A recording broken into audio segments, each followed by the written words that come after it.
এইভাবে যাও তো রিস্ক। আপনি এক কাজ করেন, আমার সাথে চলেন, আপনাকে আমি সেফ ভাবে পৌঁছে দিচ্ছি। বলত পাইছো আমরে, এখন তো রাস্তায় ধাক্কা খেয়ে পড়ছে, গায়ে তো উঠলে তো তুমি সব আতায় নিয়ে যাবা, পরে আমি কি করবো? আরে ভাই, এত ভাবনা চিন্তার কি আছে? চলো না, তোমার সেফ ভাবে নামাই দিয়ে আসি তোমার বাসায়। ভাই এই এত প্যারা নেন না, বুঝছেন? আমার বাসা এখানেই, আমি যাইতে পারবো। আপনাকে ধন্যবাদ ভাই সতর্ক করে দেওয়ার জন্য। আসসালামু আলাইকুম, ভালো থাকবেন। শোনো, কোনো বিজনেস আইডিয়া লাগলে আমাকে জানাবে। এটা আমার কার্ড, তুমি রাখো, প্রয়োজন হলে কল দিও। ঠিক আছে ভাই, যদি কখনো লাগে আমি আপনাকে কল দেবো। হ্যাঁ, ও আসি, আসসালামু আলাইকুম। ওয়ালাইকুম আসসালাম।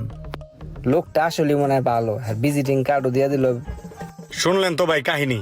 এইসব ব্যাপার নিয়ে ফ্যামিলির থেকে এবং বাইরে যারা টাকা পয়সা পায় তাদের চাপে আছি ভাই।